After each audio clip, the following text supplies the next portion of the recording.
The 2024 GMC Acadia looks the part, but does it drive like a premium 7-seat midsize SUV should?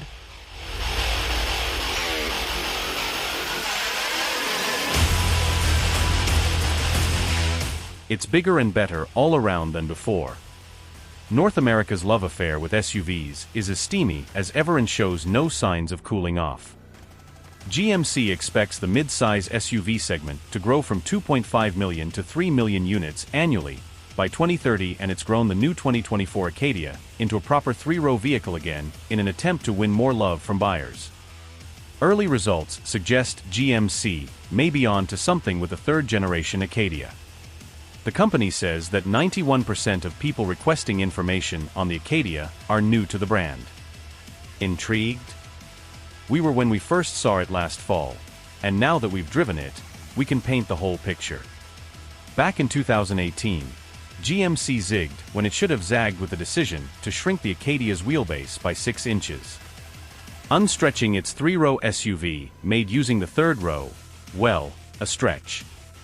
The 2024 Acadia presses Ctrl-Z on that decision with a wheelbase that measures that same 120.9 inches as the full-size Yukon, making it a sturdy, spacious, and proper mid-size three-row SUV. Cargo space behind the third row jumps 80% to 23.0 cubic feet. That's more than the 2024 Toyota Grand Highlander, 20.6 cubic feet, the 2024 Ford Explorer, 18.2 cubic feet, the 2024 Honda Pilot, 18.6 cubic feet, and the 2024 Jeep Grand Cherokee, 17.2 cubic feet. The standard auto-sensing power tailgate makes it easier to pack for your weekend vacation with just one trip to the car. Instead of having to frantically wave a foot under the bumper with arms full of stuff, the Acadia detects the key fob when it's near the rear of the vehicle and automatically opens the hatch after a few seconds. The function works whether the vehicle was left locked or unlocked and performed reliably during our handful of attempts. Not only can you fit more stuff, but the standard power folding third row is also spacious enough to comfortably accommodate adults a few inches over 6 feet. The D-pillar has been pushed back, creating a larger rear quarter window that leads to a better experience for third-row passengers. While demonstrating the seating features, GMC engineers saved a subtle but incredible feature for last. As the second-row captain's chair was moved forward, we had our eyes on the installed child seat. Anyone with kids and car seats should appreciate this without further explanation. The second row moves fore and aft to balance second and third row legroom, and it hinges at the front edge of the seat bottom for third row access instead of folding up. This kind of trickery is the stuff minivans dream of. The Acadia comes standard with more than 15 driver aids for parking, highway cruising, and urban driving, including adaptive cruise control, bicyclist alerts, reverse auto braking, and buckle to drive, which offers peace of mind for parents of newly minted drivers.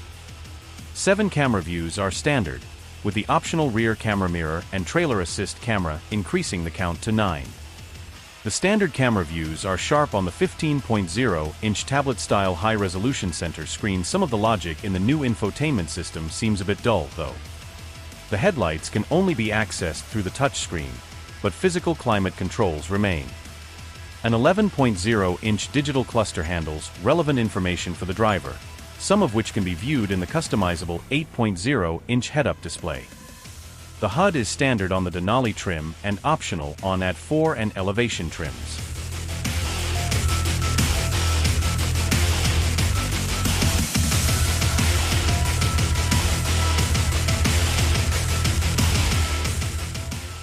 The V6 engine in last year's Acadia has been replaced by a more powerful 2.5-liter turbocharged inline-4. Its 328 horsepower and 326 lb-ft of torque is nothing to sneeze at in a three-row hauler meant for people and pets. The engine note isn't anything special, but acceleration is strong enough to make confident moves. Speaking of confidence, spent fuel flows out of a quad-tip exhaust that looks like it was ripped off a C8 Corvette. Having an equal number of exhaust tips and cylinders might be cloying, but it looks great with the sharpened modern exterior design. The new power plant should also help the Acadia tow at its new 5,000-pound capacity without too much of a struggle. An 8-speed automatic replaces the outgoing 9-speed, sending torque to the front or all four wheels. Gear changes don't feel as crisp as in some competitors, but the transmission has been well trained on when to pick a new ratio.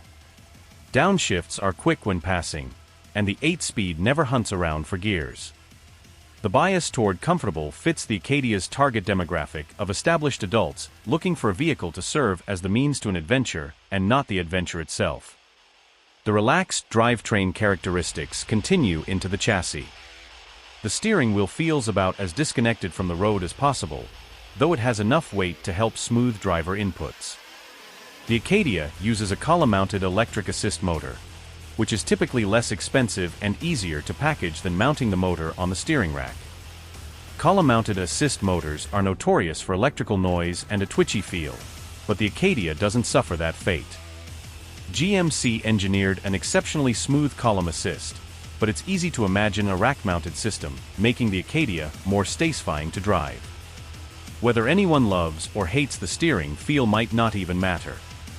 As a GMC first, the Super Cruise hand-free driver assistance system is available on every trim, including the base elevation model. GMC says Super Cruise works on up to 750,000 miles of mapped roads, including 2-lane highways and support for certain intersections. As a $2,950 option for the $43,995 elevation, the Acadia will be the most accessible way to access Super Cruise in the GMC brand. On the AT4 and Denali, it will cost an extra $500 because it's paired with a rear camera mirror. GMC set us up with Denali and AT4 trims for our drive. Despite some key differences, handling felt similar in each, even considering the 18-inch wheels and all-terrain tires on the AT4 against the available 22-inch wheels on the Denali. This might be a benefit to anyone looking for some off-road capability without sacrificing a comfortable ride. The suspension is on the softer side, but isn't fazed by smaller bumps and road imperfections. It takes larger movements like turning into a corner hard or an aggressive lane change to highlight the slight delay between moving the steering wheel off-center and the car responding. The all-wheel drive AT4 has a unique suspension tuned for light off-roading with hydraulic rebound control. It pays off on the road, too, where the extra control helps tame body roll. Both trims are comfortable enough for the average consumer, but we prefer the ride of the AT4.